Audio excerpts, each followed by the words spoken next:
Hi, welcome back to my channel. As an ex-chef, ex-nutritionist, because I'm not practicing right now, but that's just my background, my education.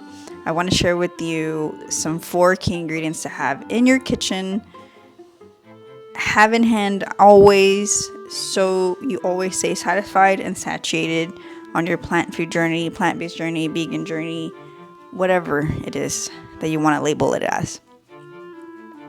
I try not to label myself anymore.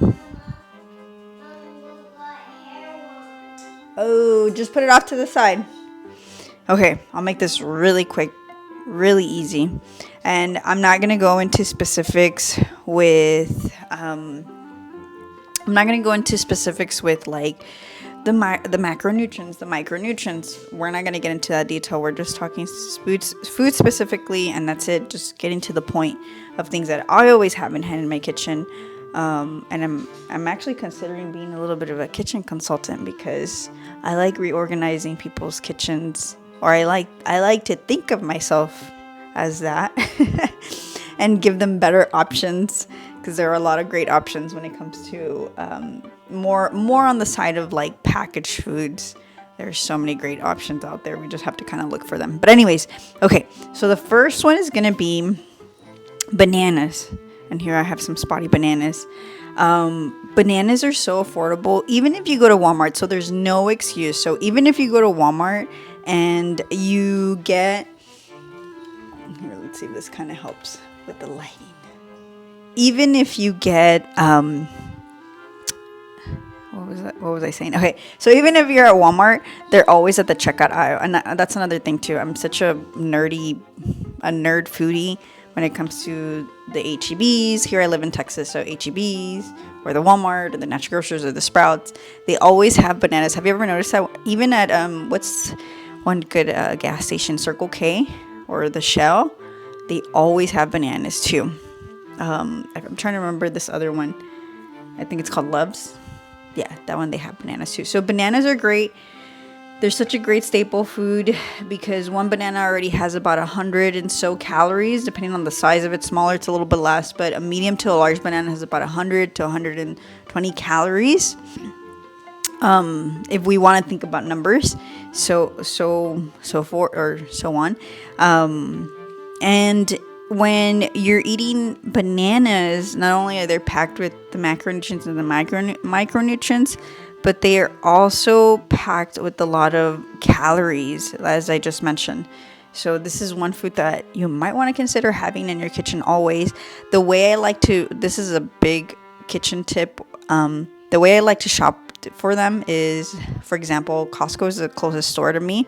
So when I buy them,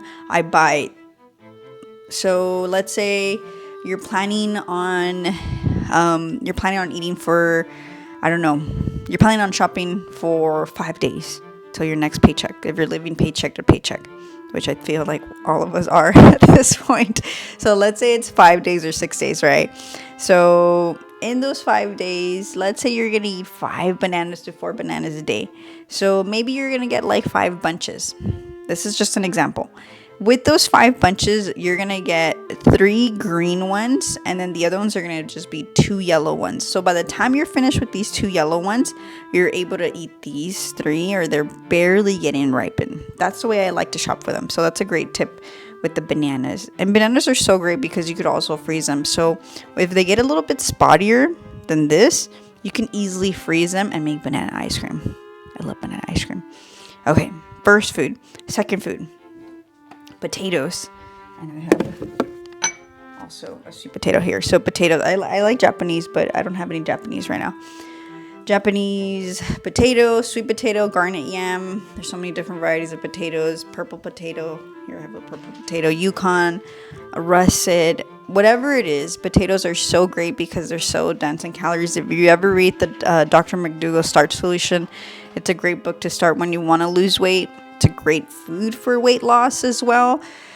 And I think there's a study, don't recommend it. I think Dr. Greger talks about it, how some people just survived off of potatoes during the Great Depression. So potatoes are another great one. I like to bake them, or I like to steam them. if I steam them, let's say I have, this is just a kitchen tip. When you have something like this and you steam it and you don't eat it, throw it in the fridge.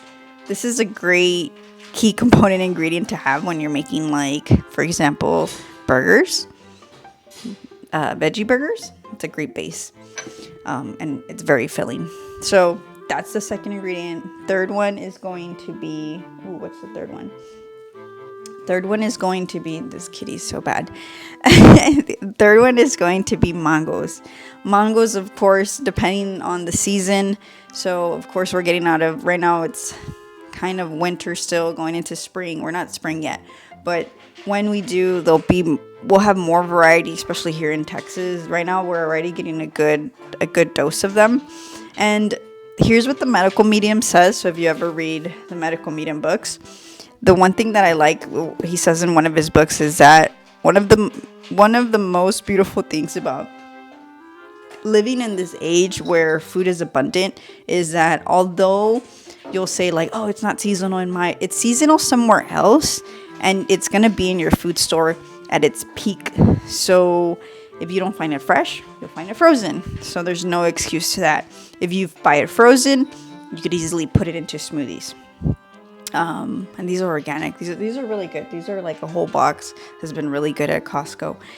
The tulfo ones haven't been, but the ball ones have. Okay, so that's 1, 2, 3. Third one is mango. Again, we're not going into all the micronutrients. Maybe I need to make a video going on each, or on a recap of this on the chronometer. Although chronometer can be a little off. Fourth one is going to be, and this is always going to be available to you, berries, and as well frozen berries, frozen or fresh berries. Grapes are also a berry. So if it's grapes, blueberries, strawberries, raspberries, whatever it is, it's going to be available to you. And you could pack on a bunch. And I'm going to tell you a story. I come from, and I don't associate myself, I've like dissociated myself from my past when it comes to, like, how I've been brought up and So, because as it should be, we should only be living in the present. I originally am from South Texas, predominantly Hispanic, predominantly diabetes, high in diabetes, high in heart disease. And the main reason is because they eat a high-fat diet. They eat a lot of, and I say they because I've just associated myself with that. And just a lot of fast food as well, which is really bad. But one of the funniest things is, like, I remember Christmas when I first started my diet as a broke college student, is eating very simple. I started with raw tofu, and I would just eat bananas, oats, pasta. Sorry, that's my cat. Pasta, sushi rolls, very, very, very plain diet. It wasn't until I moved to Corpus that I started getting a little spoiled and started like, oh, what's tofu? I've never heard of tofu. That was like probably 2 years into being vegan that I was like, oh, what are all these new things that I've never even heard about it? Tofurkey. What the heck is tofurkey? So that's where I kind of messed up a little bit during my 3rd or 4th year of being vegan. I was like, oh, I'm eating too much processed food. So anyways, I basically ate a very plain raw tofu diet, very whole foods. And I remember always getting looks of when I was eating just fruit, and it was so nice. Some ex-family member would always give me fruit for Christmas, like oranges and stuff, because they worked, or their parent worked in one of those factories, and that was so nice because that was very thoughtful. And here's my advice. So here's where I get a little bit on the mindfulness.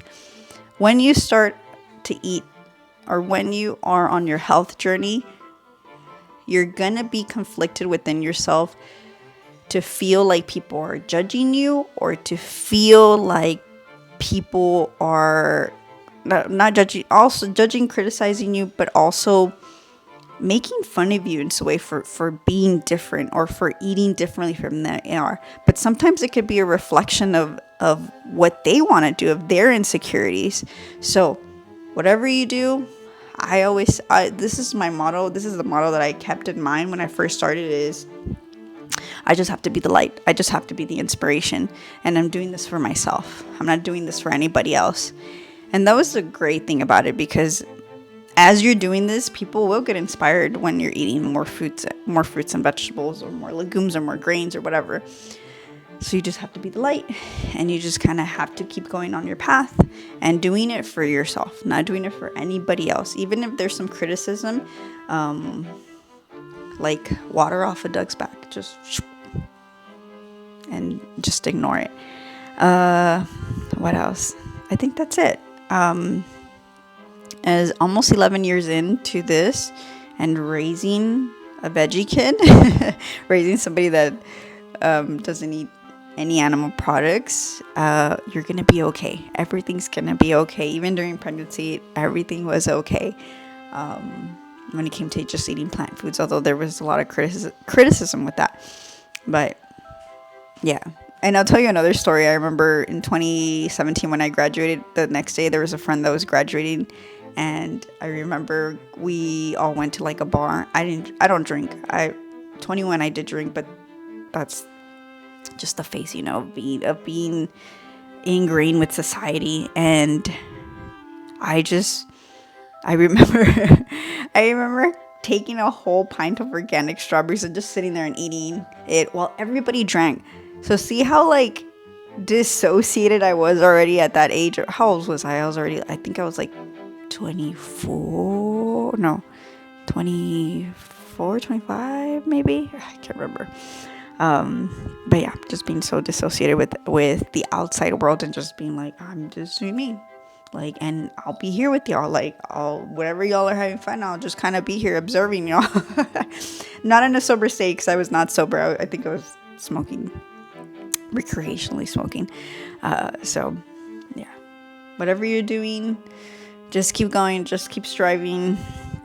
Everything's going to be fine. Even when it comes to numbers and budget wise, these foods are always so inexpensive, and you don't have to buy them whole or like buy them organic.